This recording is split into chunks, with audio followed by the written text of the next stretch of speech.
So we're just 3 tonight? Yep, that's all we got. Busy, everybody's busy, huh? Well, Tom got called on an emergency. Merle said he told me last time that he wasn't coming. Uh-huh. I don't remember. Tom was an emergency. Tom's was a family emergency. So, I just have to turn on. Sharon said we're going on vacation. That's it. And away you go. Yeah. Okay, all my electronics are on. Man.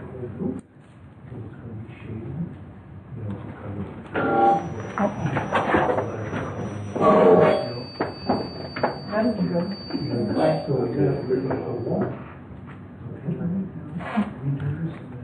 What time is it?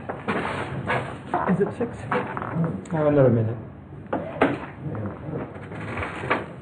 Oh, it actually is 6 per my phone and my computer. Okay, so it's live.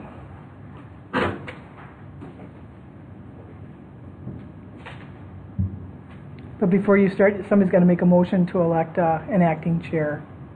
I'll make a motion to elect Bill Craig as acting chair for today's meeting. I'll second.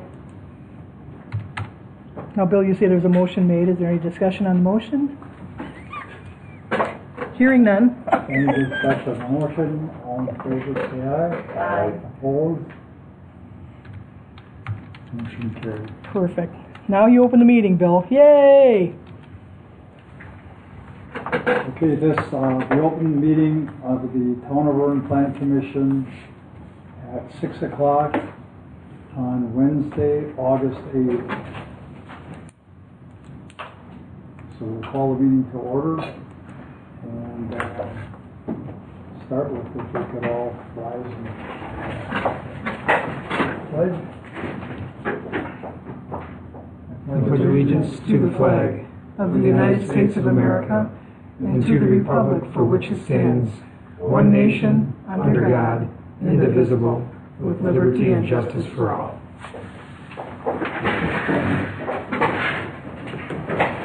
Okay, roll call, Madam Clerk. Supervisor Commissioner Bill Craig, Here. Supervisor Commissioner Jeff Millies, Present. Commissioner Megan Johnson. Mr. Chairman, you do have a quorum of your Plan Commission. Chairman Byrd has an excused absence, and so does Commissioner Merle Wagner. And Planner and Zoning Administrator Sean Malarkey is here also. Okay. Madam Clerk, are we in open meetings compliance? Mr. Chairman, the agenda was posted inside and outside the Vernon Town Hall, to the media, to other businesses within the Town of Vernon. And as a courtesy on the Town of Vernon website, you're in full compliance to the open meetings law. Thank you. Are there any public comments? Any public comments at all? Okay. Some items are on the agenda, but if there are other issues or someone wants to bring forth, you can. Any public comments? No? Okay, there are no public comments. We'll proceed with number 6. Miscellaneous matters. The following matters will be discussed and possible action taken by the Town of Vernon Plan Commission unless otherwise noted. A, discussion of existing signage and electronic insert to current sign located Big Bend Elementary School at W230 South 8695 Big Bend Drive in the Town of Vernon. So is there someone here? Mr. Chairman, there is representative. Okay, would you want to come up and introduce yourself?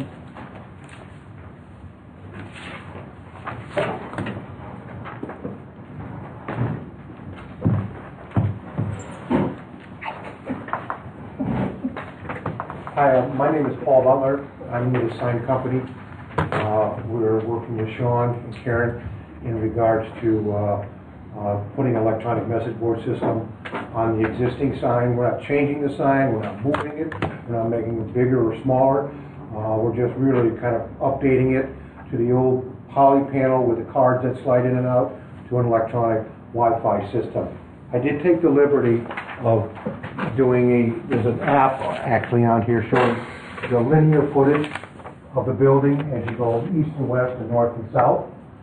And I wanted to share it as more of a visual because there are actually 2 sides to the building. You know, it's on 164, and I'm not even sure the other road. Edgewood. Thank you. In regards to that, so, and again, we're not changing anything. I know that it was kind of grandfathered in, and Sean has some things he wants to talk about with community activities as well. But before I finish that, in talking with Sean and some other people, it was recommended that, well, if we took down the dimensional lettering on the side of the building on 164 that says Big Bend Elementary School, okay? If we were to take that down, there would be enough room under the new code, okay, for us to put in an EMC, electronic message center, I'm sorry, I hate to use that, even though the size of the sign is not changing. So what I did was I took the liberty of, again, taking pictures of that sign that's on the building and trying to make some sense to it here. As you can see, there's 17 letters that spell out Big Bend Elementary. They're on standoff mounts, which are screwed into the wall, okay? For us to achieve that type of goal, I mean, there are generally 6 to 8 standoff mounts per letter. So you have over 100 of these screws that are screwed into the cement and then attached to actually a pad that sticks on there, that's welded on there, and then they screw it in, and the dimensional letters are on that. For us to do something, take that down, would be a big cost to the taxpayers. You'd have to repair the wall, because remember, these are screwed into the wall. So it's definitely going to damage the cinder block. And because of shading, and it's been up there for 5-10 years, I think, Karen, you might have told me it might have been even longer. Long time. Yeah. When you take that down, you're going to have the part that was covered is going to be a different look than the part that's not covered. So basically what you're going to do is have to take it down, repair the cinder block, and then repaint the whole side of the wall. That, I did a little bit of homework on, is going to cost more than the EMC itself. Okay, it doesn't make sense. It really doesn't. And I'm sorry, but I have more pictures if you like, or you can drive down the block and take a look at it. Okay? Sean, you want to? Yeah, Sean Wall, the principal at Big Bend Elementary School. Thanks for letting us talk about this. One of the things when we painted the building a few years ago, one of the comments we heard a lot from parents and people in the community was our school kind of looked like a prison, and so we wanted to paint it, try to brighten the colors, put our school colors in there, and that's when we put the letters up there just to make it so that people could tell that it was an elementary school. So the sign, we currently have a manual sign where we change the letters, and it takes a long time in the winter time. It's not the first project that a lot of our staff wants to go out there and hike through the snowbanks to put the letters in. So we're hoping that we can make this more, not just with Big Bend and advertising like our open house and art show, things like that, but also in the summertime especially, if there's like a Vernon Fire Department pancake breakfast, if there's, drive slowly, if there's anything that we can do to put on the sign, we would gladly try to eliminate some of those standalone signs that are currently out there. Can't do anything about the garage sales and the make money from home signs that we get on that intersection, but we're just trying to make it so that we can keep it more updated and not have to go out there and change it. Again, the sign, the square footage is not changing, it's just that middle section that's being replaced. Have you seen, I have pictures of that as well. It's in their packet. Okay, that everybody has? Yes. Okay. Thank you. Okay. If I understand you right, then there'd be no other freestanding signs put up for different events like the right around? Well, some of them, like we have, this time of year, we're trying to get bus drivers, we're trying to recruit. Right. Some of those things we could easily put, bus drivers needed, contact Belsman Transport. Right. We can't prevent, people put signs up there all the time and we're taking them down when we mow all the time. But, right. If there's things that we can do to advertise different community events, we'd be happy to do so. I think that's a great plus, personally, for the community. Pancake breakfasts or whatever. Whatever happens. We've had Rumble on the River, Big Bend's asked to do that. If we can put those events on that LCD board. Yeah, Mr. Chairman, I guess I'll give a little bit of background as to why they're here in front of you, what they're asking for and why. Currently the code, since the town has its own code now, the limit is 32 square feet of signage in the P1 zoning district, and only 16 square feet of signage per road frontage. So essentially they're only allowed 16 square feet of signage per road. So on Big Bend, they're allowed 16 square feet. On Edgewood, they're allowed 16. Though their existing signs existed before the code, so that they're legal non-conforming, and they can continue to have those signs if they choose to do so. There's some provisions in the code for non-conforming signs that basically says signs which were lawful prior to the time of this code was passed or amended, but which would be prohibited, regulated, or restricted under the terms of this code, shall be deemed legal non-conforming signs, which is true for them. Such signs shall be permitted to continue until such time as a major change is made to the sign. Major changes include changing the name or size, adding lights, refurbing, or relocation. So when they first submitted their application, I pointed out that, well, in my opinion, this is a refurb and they're adding lights to the sign because it's basically a backlit electronic sign. So once that happens, you have to bring it in conformance. They're not allowed to do that because they have there's too much square footage there already between the lettering that's on the building and then the freestanding sign as well. So there are provisions in the code that allow the Plan Commission and Board to grant sign exceptions, but those are limited. So in all districts, the town board may increase the total square footage of signs permitted on the lot by not more than 25%. So that wouldn't even come close to what's needed to have both signs out there, the building sign, the lettering, and then the sign. So right now, our hands are tied because the code says what it says. So I don't know, you guys, are you here to petition for a change to the code, or were you thinking the special exception would be enough? Because originally when we talked, Paul, you said, well, it might be possible to take the lettering off the building, which you say now is cost prohibitive, but that would have at least allowed us to consider the electronic message sign on that freestanding sign. And once I got a closer look at it, Sean, and how it was installed, Right. I just realized that you're going to cause more damage, Right. more harm than good if you do that. But there's no mechanism for the Plan Commission and Board to grant this sign unless we change the actual zoning ordinance itself. So is that what you're requesting is I guess... Special exception, maybe? Well, yeah, the special exception limits it to 25% or greater. Okay. So with those two signs together would be too much. Right. You're saying, because the 16 is 32 square, which is basically... Yeah, so how what big is sign that? How big is that freestanding sign out there? 32. 32. Right. On one side? No, well, Is it 4 by 8?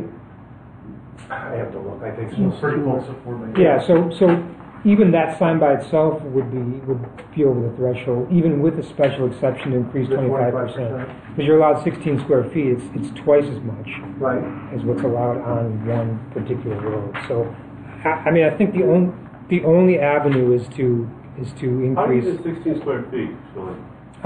It says in the public institutional district, the total sign area allowed in a lot that is zone P1 shall be 32 square feet. Total sign area allowed per building that is zone P1 shall be 16 square feet per building facade that has public right-of-way exposure. So on any one side of the building, you can have 16 square feet. Now, whether that number makes any sense or not, we can debate that, but that's what the code says.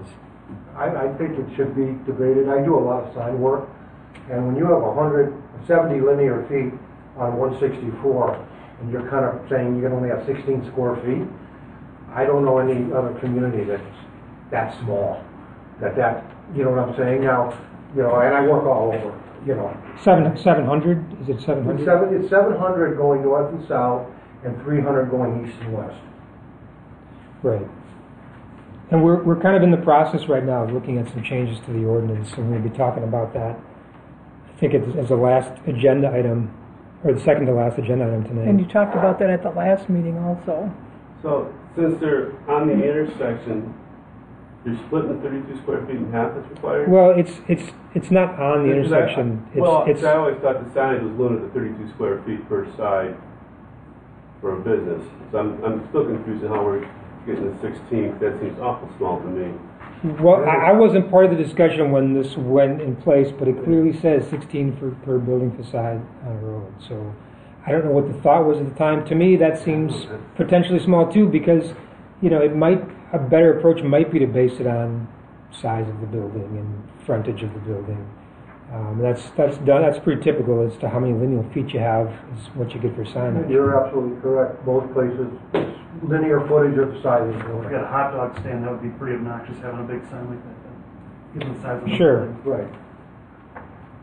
And that sign is old, because I was on the PTO when we raised the money, and my kids have kids. It was 2000, I think, is when that sign in front of And that was approved under county zoning before the town had their own. And there's going to be nonconformities like that because the standards have changed. Now, the strip mall right across the road, it'd be the northeast corner of 164, is a newer sign. It looks to me to be larger. I can't say I measured it, but it looks to be larger than that. It faces due north and south. It may be, but was it approved before the town zoning? You're talking about the Village of Big Bend? Because the town has had zoning for less than 2 years now. It's in the Village of Big Bend, the sign he's it's talking in Big about. Bend, okay.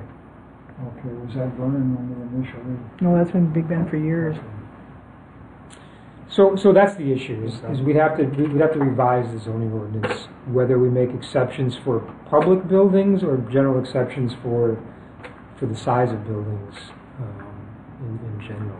So I don't know if we'll be able to hash that out right now, but I definitely hear what you're saying, and I agree with some of your concerns. Okay, well, I appreciate that.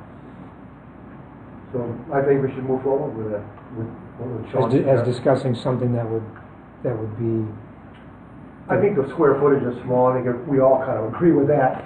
What makes sense, whether we use a public school or just what I've always dealt with other municipalities is the size of the building. Or the square footage if you're in a strip center. Right. Okay, if you're 1,600 square feet, and you got 100 meters of frontage, 100 feet of linear frontage, you get this size sign.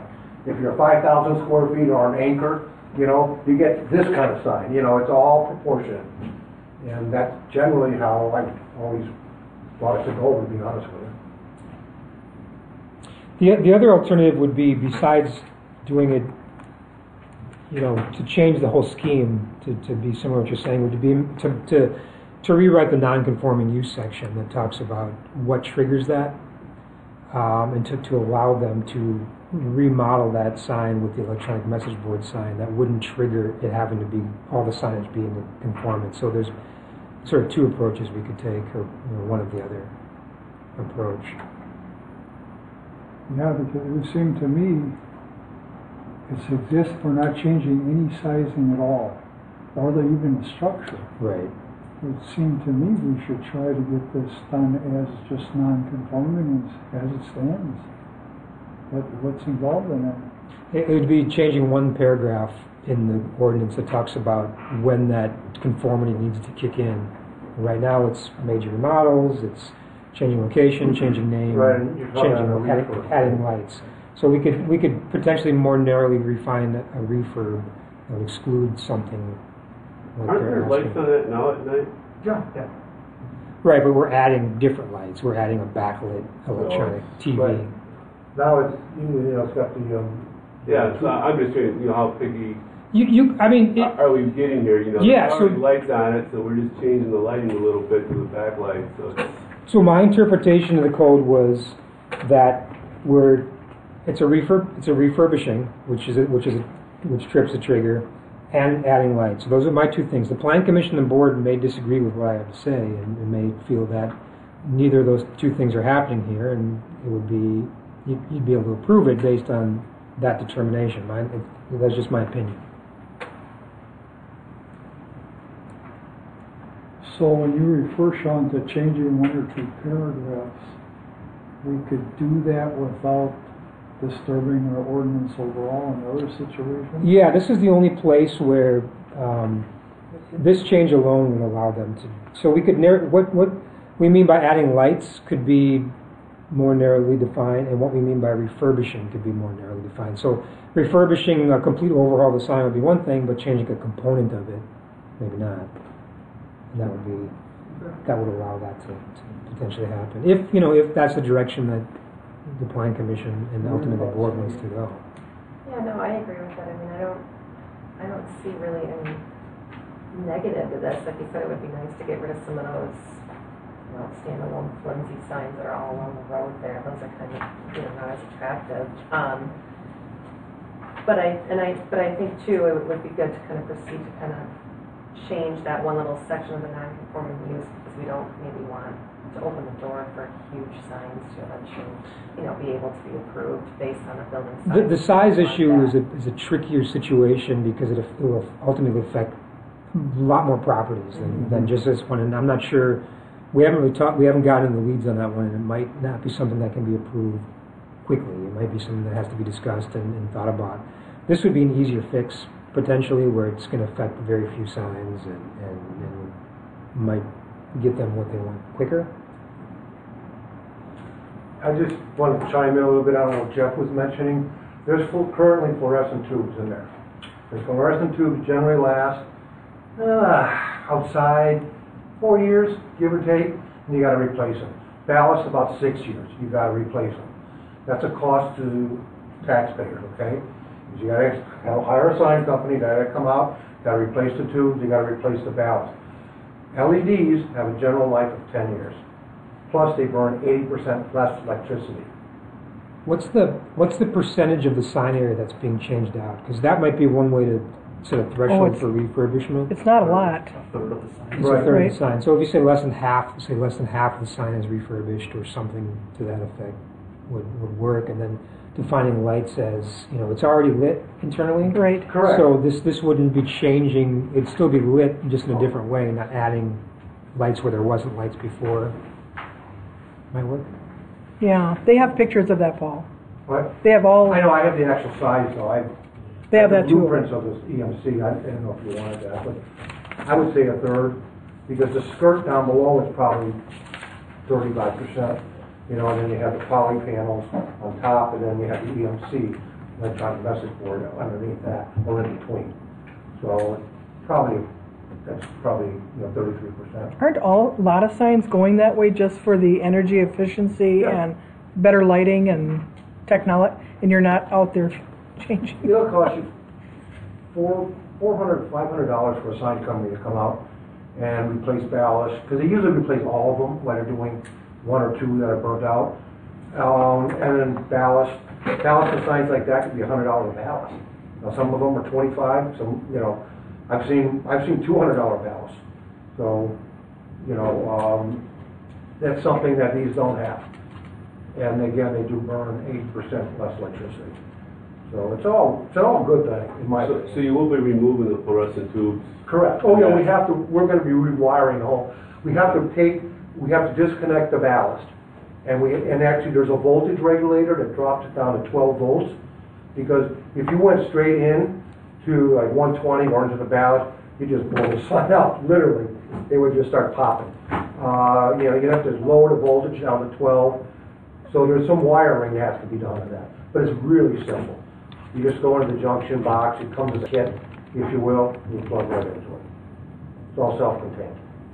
You know, I almost argue too that it's really not considered refurbishing. You're just updating it to save energy, improve the lighting, the LED. You know, I think it's almost, you know, I think when refurbish is that you're doing quite a bit of changes to the sign. I mean, if you came in and said you're painting it, that could be considered refurbished, I think, if you were being too technical there. But It's a pretty broad term, and that's why it triggered it for me. But if we set it as a percentage of the sign, then it would be a lot clearer.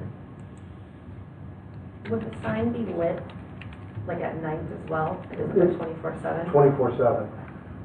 Right, there's probably, you have an eye on that, or some type of a sensor, or a clock for the up top. I'm not sure. Okay. Generally, the poly panel goes on at 5 to midnight, something like that. That's a top panel, okay? That says Big Bend Elementary. The EMC would be on 24 hours. We actually split them up. So one has got constant juice going to it, where the other one is turned off either by a light sensor or by a time clock. That would be off the service. Just didn't know. I know there's a lot of houses there. I didn't know how bright it was going to be, if they were going to have any. But you can regulate that as well. You can turn it down or up. There's also a sensor that's naturally built into the electronic message centers where if it's a rainy, cloudy day, it actually gets brighter. So it will stay at a certain luminance level. And if it's a sunny day, it actually gets dimmer. Like your phone. Yeah. And it has that capability, and you can adjust it up or down. If there is some flack from somebody, you can always lower it. You can always take that step and do that. These signs that Sean and I have been working with, the company, not only do they give you free IT training initially, because it's Wi-Fi, but it also has a lifetime call-in. So you can call in and say, hey, I need to turn down the brightness or something like that, and they will instruct you on how to do it. And that's for the life of the sign. So there are, I don't know, you probably read the code. There are 4 provisions in our code for electronic message center signs in terms of what you have to comply with. And did you look at those? Can you live? The question is, can you live with them? They can't be animated, flashing, scrolling, or revolving. Right. Limited to 4 lines of text per message, with text characters measuring 5 inches or greater in height. Only advertise 3 messages per day, displayed for a minimum of 10 seconds, so they're not constantly flashing through. And limited to only marketing, identification, operation of the and that's kind of typical. They don't want Las Vegas. Right. So you can live with those things. 3 messages a day would be enough. Well, that's up to. Because that's the way the code. Yeah, I wasn't aware that there's 3 messages a day, and sometimes we have busy times a year, and sometimes not so busy. We can, if you approve it, we can follow that. I'm sure we would have more than that. Right now, we just have 1 message, so anything more than that would be. Yeah, the only thing that I would see, I lived in Vernon and was on the planning committee, is I like the idea, and Sean brought this up actually when we were talking a couple of weeks ago, the community events. And if you have 4 or 5 of them going on, I'd like to school them every hour, personally. I understand what you're saying, because, you're worried about traffic and, and distractions and driving and, but, I don't know, I see a real positive to doing this. I really do. Not only for the school, but also for the community. I mean, I'm serious. I don't, I really believe in that. So I think too, going in the other route, we'd be looking at probably some substantial additional costs, right? If we had to backpedal and make this thing conforming. I don't know how you do it. Well, that sign is not that big, that monument sign. I wouldn't touch that. Then the other option is to take the lettering, the dimensional lettering off the wall. That would cost, if you did it right, it would cost a lot. And I think the only way, because right now the school is beautiful. It's got that, it's got LED lights above it that show down on it. I personally wouldn't touch it. Like I said, you'd ruin the cinder block. You'd have to, redo that in. You'd have to repaint. You have to take stuff off. There's a lot of labor to that. And I think that would be a shame. And it's not like they're lit up or they're doing anything. They're just on the building.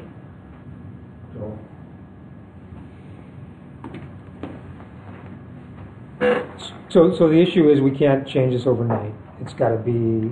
We're going through the process of some zoning updates now that'll probably carry over for a month or 2, and then require a public hearing to change the zoning ordinance.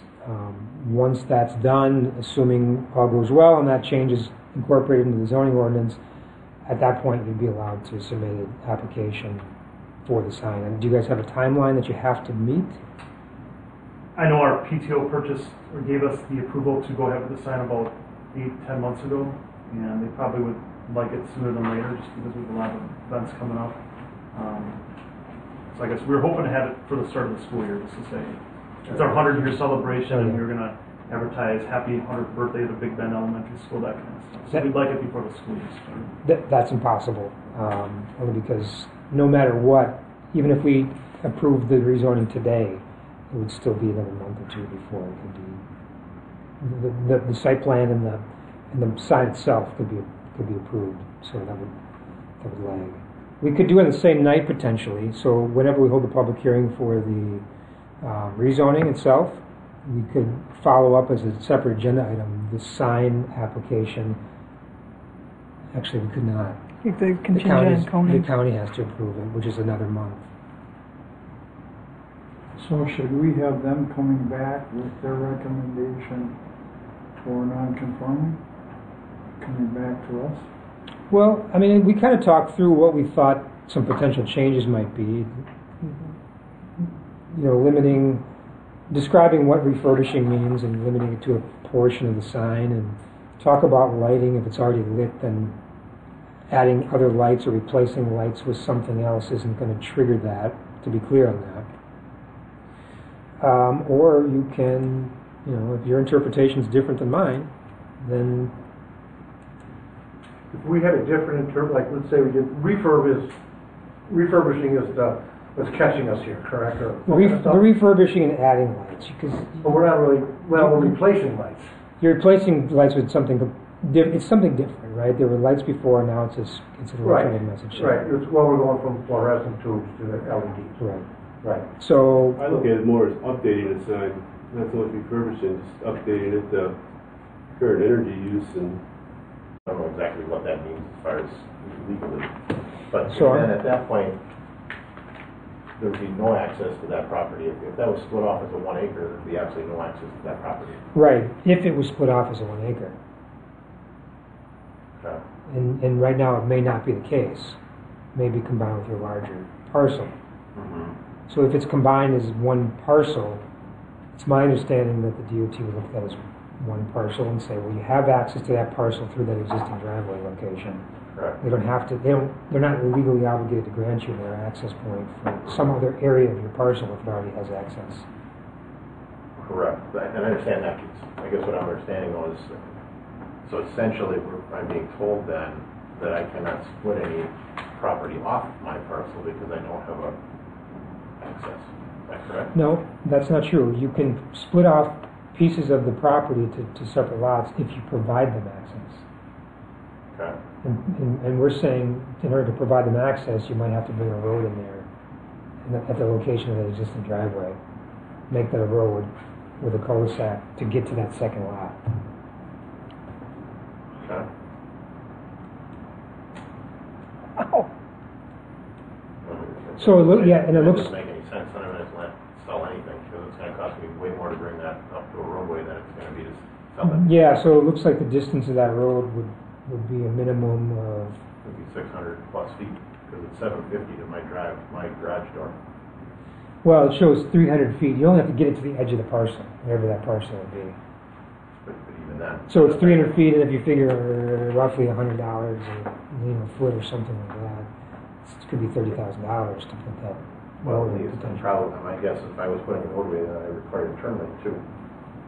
Like, You'd require a turn lane? no, I'm guessing. Not for two lots necessarily. They may. I mean, you have to talk to them about that, but there's a threshold there in terms of when they require a turn lane or not. But potentially, oh, you mean DOT would? Oh my God. maybe. So, am I off base by saying that that there's already two homes that access that one driveway, and to put another home at the end of that off that same driveway? I mean, it's been policy, it's been fire department recommendations that no more than two occur on the same shared driveway unless it's an actual road. Again, I haven't had a lot of experience with land divisions in That's town. been the policy I've experienced. The last one they did was the Davis property off of Hillview. Remember? That was only. I mean, Jamie was here. Remember when? Was it two lots? Yeah, just two lots. Two lots, right. Right. Yeah, and we had one on, had some issues with one on Skyline. This may be a moot point if you can get access from DOT for another driveway. So I would start there and determine whether or not. Now, if the driveway is 66 feet, I don't know. Now you've got a right-of-way, full right-of-way. Well, that makes a difference in that. I mean, there's no defined right of way there now, so it's as wide as they want it to be. But it's a pretty standard looking gravel driveway right now. It looks like the width of the actual driveway is, Probably approximately 20 feet. it shows as 8 feet in terms of the gravel area. Definitely wider than that. That's what the area measurement shows.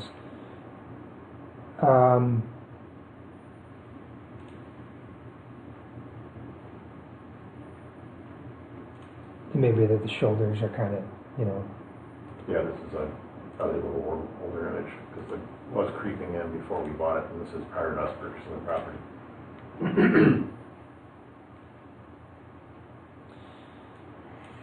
So, I mean, that's the only comments that I have about it. And obviously, it can be split. There's density there to make it happen. It's access is the issue.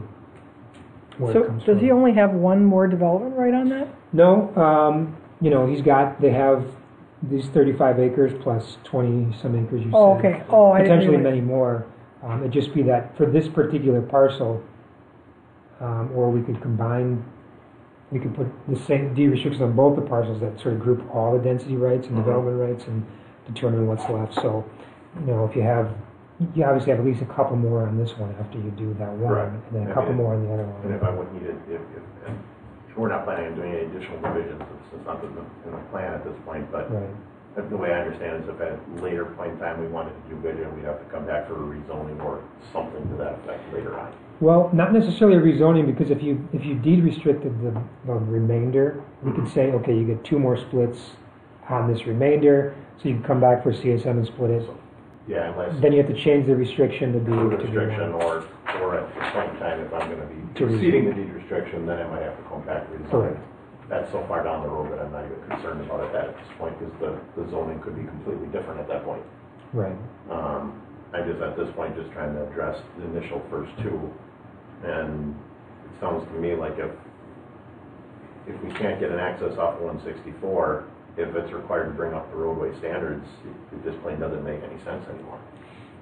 So I mean, just owning multiple acres. For one lot, it doesn't make any sense, but for multiple lots, it might.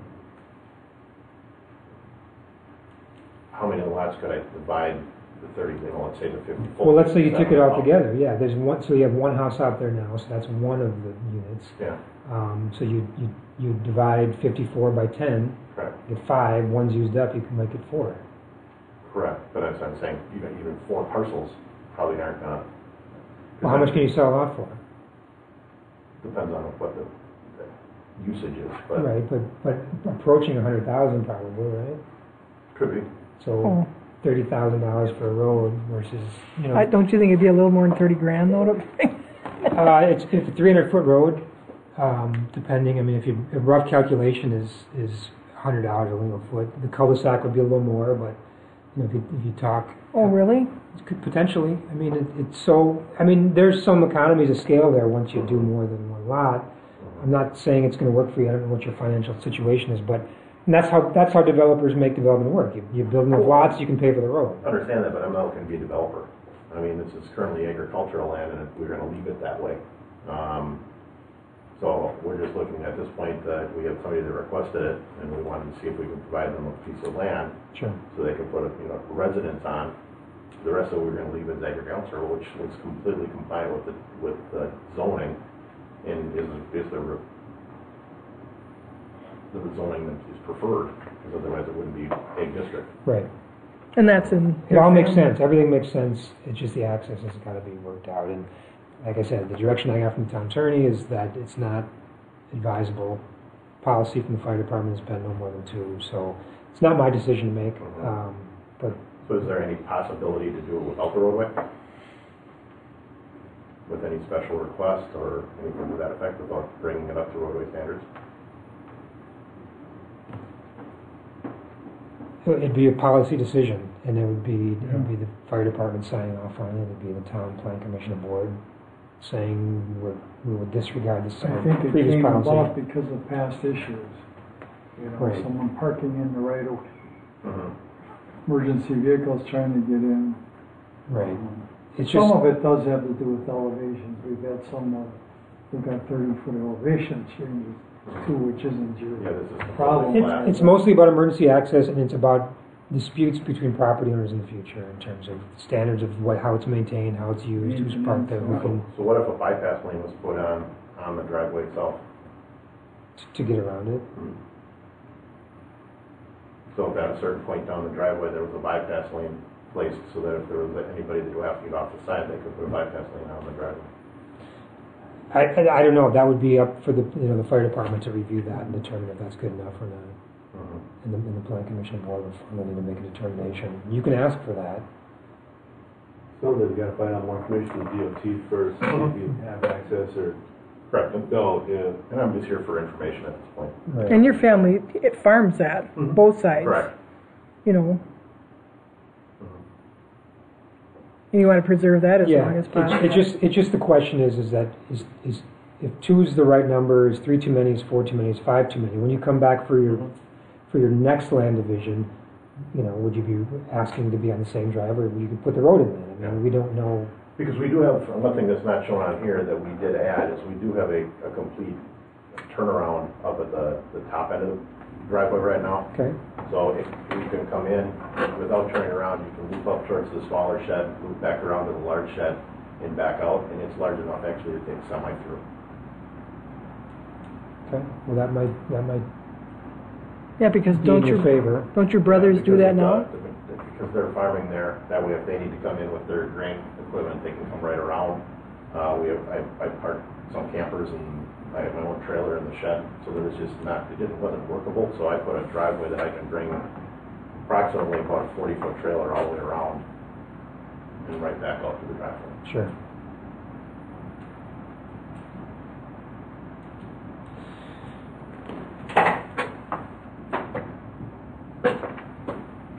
What's the best avenue to go, Sean, for? Well, obviously the next step is a CSM, right? I mean, that's the next step. But whether or not you want to put the time and effort in that without knowing what happens with the Well, sorry to cut you off, but I'm thinking probably first step is to talk to DOT. Right, If they but- come back as no, then right. But before you wouldn't come back to us again until you submitted a CSM along with it, and you'd be taking some risk. So if you showed a CSM without a public road there, and you showed it with the driveway and plan to put an easement over the top that covers both the properties, you could certainly do that. You could put that forward. We could discuss it at the plan commission and board. And you've heard my comments. I mentioned the town attorney's comments. We'd have to hear from the fire department. It's not a done deal. There'd be some risk there if you came back and we took a look at that private driveway. So he'd be coming with a conceptual. Well, I don't know. This sort of is enough to kind of look at it conceptually. Oh, okay. I mean, we wouldn't necessarily have to see it conceptual format. You could, but it's not going to cost you any more. You could draw it up. You could have a surveyor draw it up and ask for formal conceptual approval from the plan commission and board. But I don't think it saves you anything. Just coming forward with your CSM. Okay. But the risk is that because it's not performing, if they say no. Because it goes against past policy of what's been approved on private drives. Okay. So it's a past policy issue. Yeah, it's not. I can't find anything in the actual ordinance itself that talks about no more than. So we require lots to be in a public right of way. The 66 feet in public right of way, which you have on 164. There's nothing in there that I can find, and maybe I'm mistaken, that says that you can't have any more than 2 lots in a private, accessed from a private drive. That's sort of just been I think a policy decision that's been made. Maybe Attorney Macy knows otherwise, but that's my understanding of it. I could be wrong. Is this property outside of multi-jurisdictional review? Where is this one? No, it's behind Megan's head, and I keep. No, this one would be City of Muskego extraterritorial. Oh, would it be? It would be. So it's because it's within a 1.5 mile distance from the city. They'd also approve I it. think our back property line is on the ski. Oh, okay. So if they have something in their ordinance that says you have to have access, not only be fronted, but have access onto private or public road, that would be. So you'd want to talk to their planner too. Don't you think that'd be a good idea? I think you'd have to see what they say because they have to approve this as well. They don't approve it per their comprehensive plan or their zoning ordinance, but they approved it per their land division ordinance and whatever's in there. Let me just go to, let me find the section about lots on public access.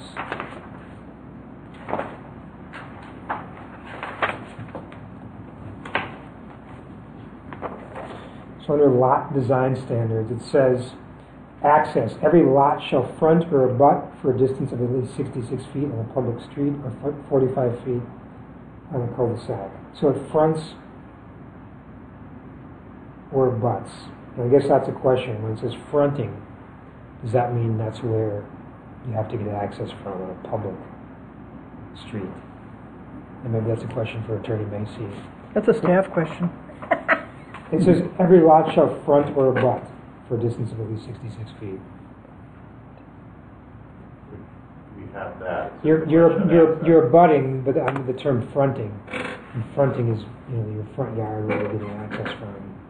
I don't know. I mean, that's kind of it's a gray area, and I'd like some clarification on that if we could get that. Because if that's the case, and it's determined that that's what fronting means, that's where the driveway access comes from, then it's a done deal, and you have to have access on a public road. So you're suggesting, Sean, basically a conceptual drawing, let's put it that way.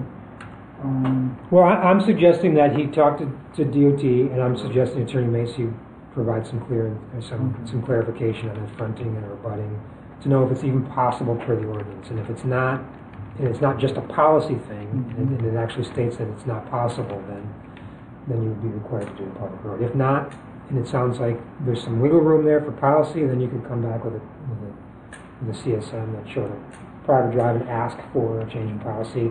You could ask the fire department to provide an opinion on a bypass lane in the driveway and so on and so forth.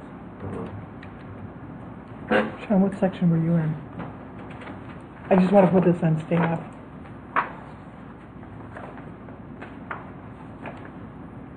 Hate to be too vague, Kevin, but that's 200-37. and that was done so long ago, and that's why the attorney's saying don't say too much of anything because they're new zoning precedents. But this isn't a public hearing issue, right? Correct. Yeah, I don't know if this property, it's probably the next It's the one west- I'm it's the talking west about one. where it's probably more controversial. That's correct. Yeah. Which I expected, to be honest. So, So our next staff meeting is the 30th. 30th, yeah, so I put it on the agenda for discussion. Right. Sounds good. Is that too late for you for an answer? no, but there's absolutely no hurry on this. I mean, within reason, obviously. At some point, people were talking to are going to say, well, we're going to wait that long, but there's nothing that has to be done in the next couple months,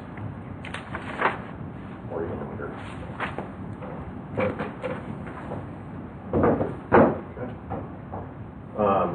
The second one that I just wanted to bring, and it's something that came about when we were actually doing some land appraisals based upon just some estate planning for my father, and there was an item that he was under the impression is different than what they're finding from a deed restriction standpoint on his property. I'm acting on his behalf as power attorney and for that aspect of it because he's got some health issues. Back in September of '04, he had came to the planning commission with a request to change the deed restriction, presented a conceptual plan. It was approved. He thought at that point he had an approval. What we found out is he needed to take it one more step to get the CSM in and then the deed restriction presented. So as part of that, we just wanted to see what the process was potentially to do that. We're not planning on doing a division on it. It's more or less just to have it in the planning from both an estate plan standpoint and just a long-term to have in the file. Currently it is agricultural land. It's approximately 26 and a half acres total. There is a roadway access off of River Avenue that is a full 66-foot right-of-way. The actual farmland is probably about 25 acres. We're not looking for a low density approval. We were looking for a larger density, which is consistent with the property zoning all the way around it. Not really all the way, but On the both west. sides. I think the north and the west. Okay, sure. So we're just kind of see what the process would be, and see if it makes sense to try to do something now and get that in record, or if we just address it when it comes to the point we're going to do something with it. So the property is, That is one. It's really driven mostly by state and kind of seeing what the value was, establishing values from an estate standpoint. So that's the reason we're doing it at this point, discussing it at this point. my understanding of the property is that, so back in 2004, there was, when the comprehensive plan was actually changed on the property from, it was changed to low density residential. So it used to be, I think it was 2004 this happened. Mm-hmm. So the comp plan allows more density in the property. It was never rezoned in accordance with that to allow that to happen. So it would require a rezone to do anything more with the property. The current deed restriction, as far as I understand, there was 2 development rights when the property directly to the west of that 66-foot right-of-way was split off.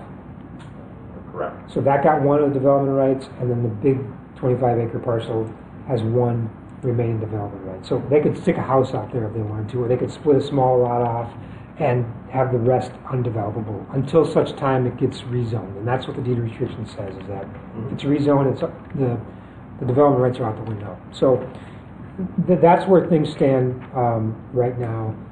A couple of things I noticed is that the county has this plan for suburban density residential, which is 1.5 to 2.9 acres per dwelling unit. The town's is low density residential, which is 1.5 to 4.9 acres per dwelling unit right now. The county also has a sort of a swath of the land planned for other open land to be preserved. And I think that's due to soil conditions and poor draining soils on a portion of the site. Because it's not this, none of this is in floodplain. They usually do that because of floodplain issues and drainage issues and so on. So their plan has a chunk of it that is open land to be preserved. And I'm assuming it's for soils because that boundary matches the underlying soil configuration of the site. The entire site is farmed and it's carried across. I don't know if there's any drainage issues on the property, but So one of the things that would have to happen, assuming this got whether it was split off individually or if it was done with a plat, the county would review the plat as well. Mm-hmm. And so you'd have to conform to the county's land division ordinance as well. And probably what we'd be required is a development review team meeting with the county, that because there'd have to be some stormwater management that'd be part of this. Mm-hmm. They want to make sure Sure. that it matches their comprehensive plan. So they'd be involved with this as well, in addition to the town. Okay. The town also has an official map that shows that access point that comes off of the river, and it runs all the way through your property, and it hits the property to the north. Correct. So wouldn't be a cul-de-sac necessarily, it'd be a through, could be a temporary cul-de-sac, but it would have to hit the north end of your property to service that Correct. I property. think that was noted in the notes before because we had drew with a cul-de-sac not knowing that. it would continue on. Yep. So we showed it as a conceptual cul-de-sac at that point. Were you, I know you're talking about estate planning, but were you thinking this would ultimately be a plat, or this would be pieced off little by little? Because in the town, two splits is a plat. It's far enough down the road, I don't know. You don't know yet. I have no idea. I mean, at this point, there is no plan to divide anything off of it. We're Okay. just trying to, just from a standpoint of, there was a misconception and it was on my father's part, and we're just trying to establish back to where it was. Sure. That's all we're doing. Well, you certainly can ask, because the comprehensive plan in the county and the town both show as a higher density than what's out there. You certainly can ask for a rezone and the public hearing that goes along with it, according to the density that's out there. And again, that's, the town is 1.5 to 4.9 acres a dwelling unit, and the county is similar. Mm-hmm. Okay. So essentially, and just make sure I'm understanding it, so if we wanted to take this any further, the best route would probably to request a rezoning of the property? Probably before that happened, we probably would do a development review team meeting with the county. Okay. Get the county involved. We'd meet. I'd attend that meeting on the town's behalf. we talk about all the issues from the county, the town side, stormwater, access, drainage, the soils and everything else, and kind of get on the same page, and then from there, you could request a rezoning and then CSM apply or whatever beyond that.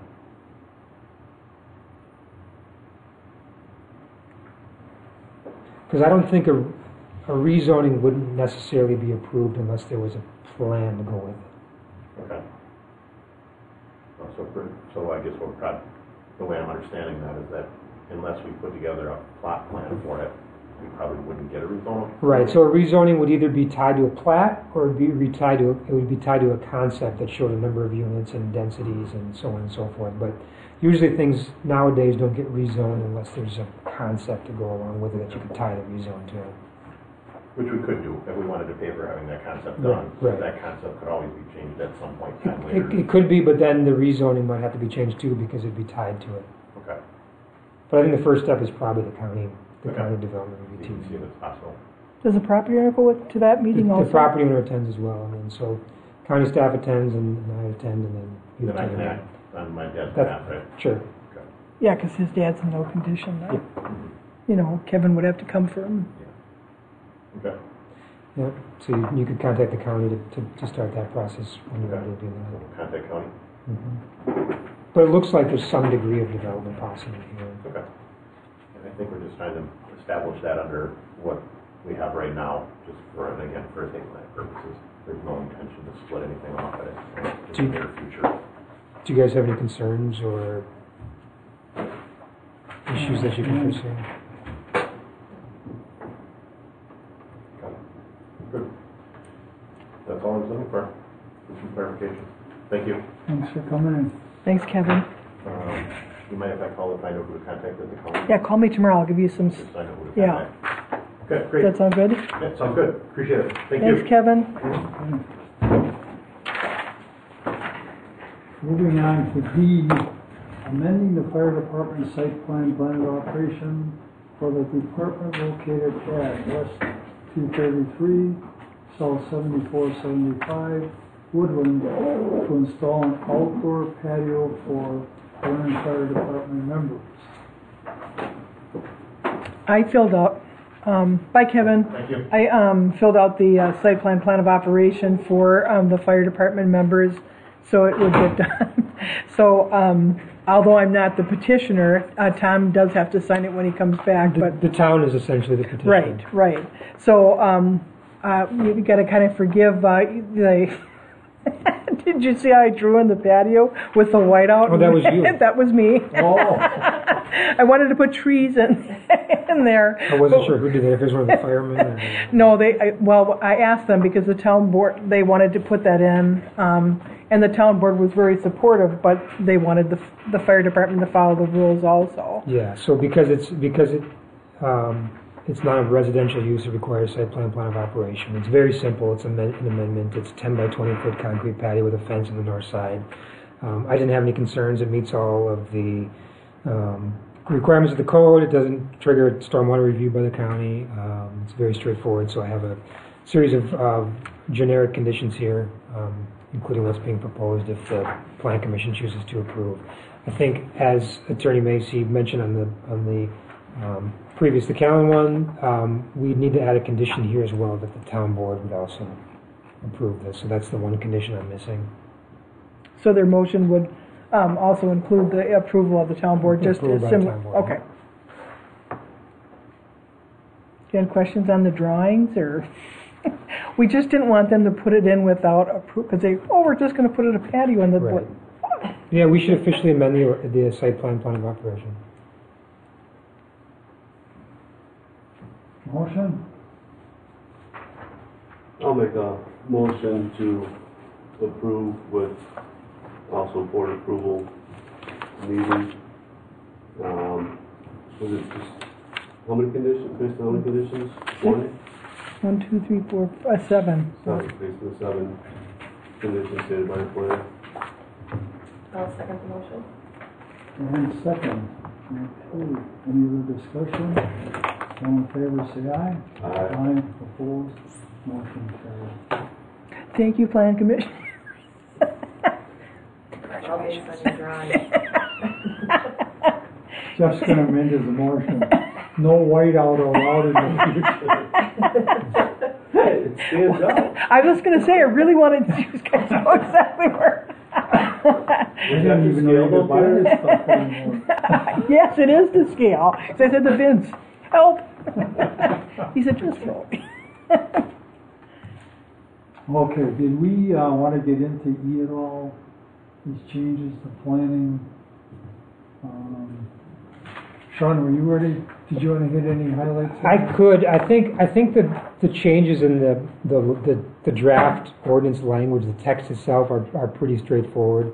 We're obviously not approving this tonight. There's no public hearing yet, but they're there for you to look at. The more complex information is in the table, and what I did was I combined, as I mentioned before, I combined the permitted uses, the accessory uses, and the conditional uses all in one table, and then also included all of the zoning districts in one table, so that at a glance you can see what's allowed where and in what districts. And I think, for me, it's very helpful and useful and kind of determining. When I did this, I found a lot of inconsistencies between how things were described between different districts and whether it's accessory or permitted and left out and so on. So I don't know how much you want to get into this tonight. I mean, I could spend a good deal of time on this, or if you wanted to, I don't know how long you've had to look at it. It's up to you. I'll talk about it tonight if you want to, or we can move along another. It almost, I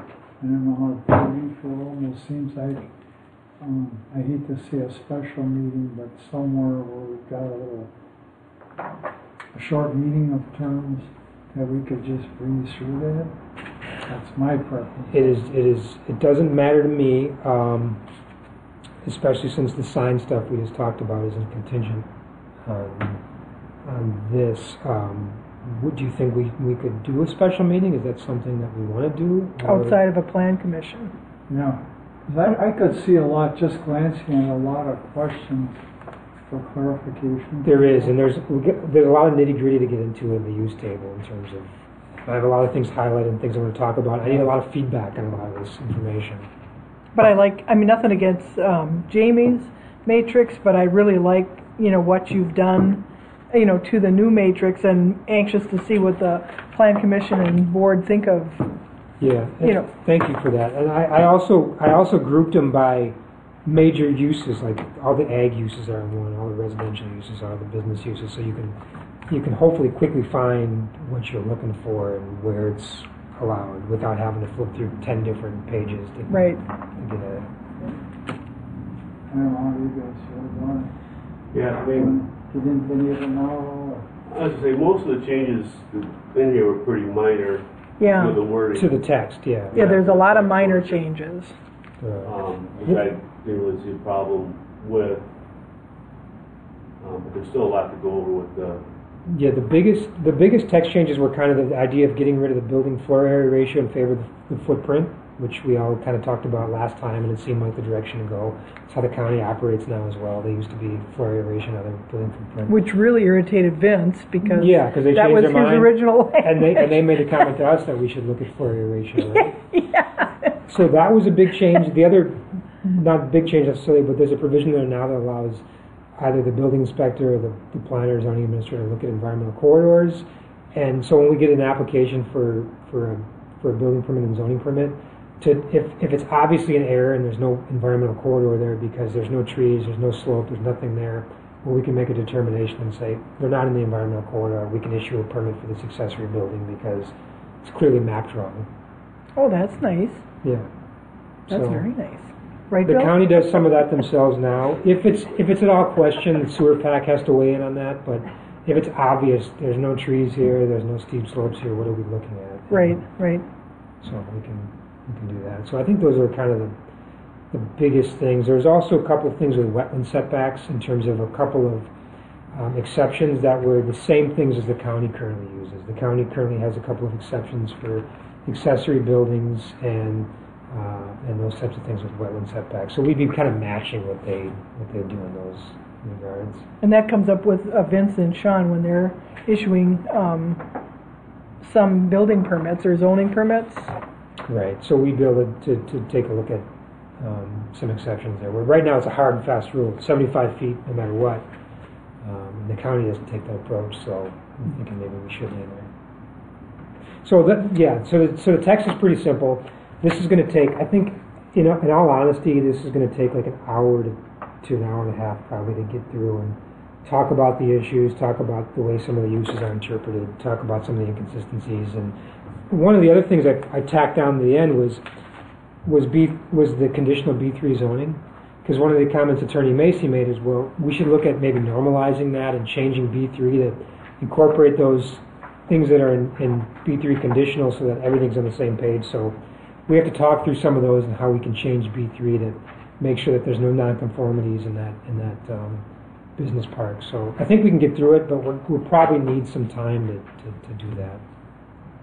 Do you think a meeting like that would be helpful to have, obviously, the planner, but do you think the attorney would be beneficial? I know I don't know necessarily.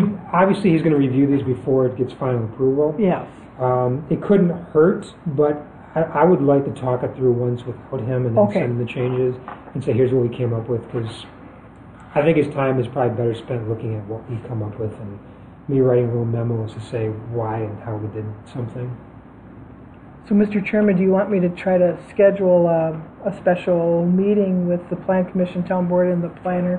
Hopefully, would it be helpful to have Vince there? Or? That might be great if Vince Yeah, could be because there. it's nice to hear those two argue. And it doesn't. No. Do you guys ever have special meetings during the day? It doesn't have to necessarily be at night for my benefit. We can Megan, could you ever make a day meeting? Yeah, I mean, depending on what my schedule is for the day, I can. Yeah, I mean, It has to be afternoons because Jeff can't do mornings. Not till later in the year. Yeah. And if you'd rather do evenings, that's fine too. It's just I'd I'm rather flexible. do- I know Vince might be around during the day. Yeah. So should we work on that then? Work on scheduling a separate, okay, I'll do that. Sounds good. Okay, Yeah, with two other members missing right now tonight. why- great, Yeah. yes, yep. And it'd be nice to have the board there, so you're not repeating it. Not that, I know that you're board members.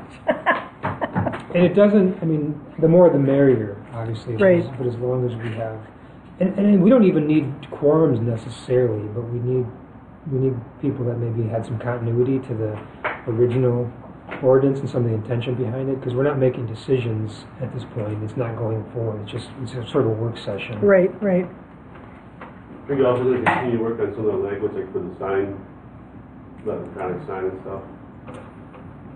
In the ordinance too. So are we moving forward with those changes, or because the way that we left the last item was we're going to interpret it a certain way. I'm thinking future use, we might Yeah. have to be a little bit clearer. Just to talk about it a little bit more, Sean. So add some language to the working draft for that signage. So the next time it comes up, we're Have a little more flexibility here. Okay. I agree. I like that. Okay. Good. Okay, moving on, we're on Plan Commission approval of minutes from July 11th, Oh, we skipped F. 2008. We skipped F, Bill. Oh, I'm sorry. Oh, it's not a problem. I just, No, but I'd like that data. yeah, I just wanted to, all the letters went out and the notification that the DNR, Travis Schrader from the DNR, he's the zoning specialist for navigability. He's going to be here on September 12th at 6 o'clock to discuss the actual report and how it was determined. So I just wanted to give you that update. We obviously can't get that in the newsletter. We'll put it on the website. But just so the board and commission knows, all the letters went out to all the people that were notified. Although in the letter we did indicate to them that they can also watch us on YouTube or Channel 25. So that's it, Mr. Chairman. That's a scheduled Plan Commission meeting. Yes. Okay. But he's going to be right at the top. We get him in and get him out. Good. Thanks for setting that up. Okay, now we're on to approval of Plan Commission minutes, Wednesday, July 11th. Noticed on those, I was at that meeting, but you have that I was. Oh my God, I'm going to correct that. Megan, I am so sorry. Megan here. No, that was already approved by the board. But we'll fix them.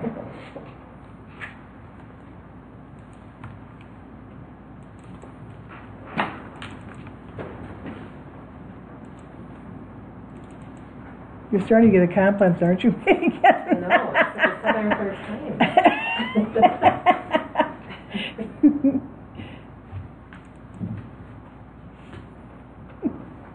A lot of details in there, but I didn't see anything else. Chuck, you see anything? Megan, is that pretty much it? Okay, is there a motion to approve?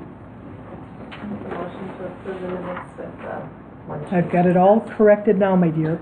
You are here. I'll second it. Make a special motion. Meg and me. Yeah, she's up, you can see she's up in one section, but then when Gary's got an excused absence, I put Megan in there. So you did a duel. Motion was made and seconded to approve the July 11th minutes. Any further comments? All in favor, say aye. Aye. Opposed? Motion carried. Is there a motion to adjourn? So moved. Second. And second. Okay, all in favor? Aye. Opposed? Motion carried. Meeting adjourned. Ooh, almost exactly 8 o'clock. how close That's on which clock?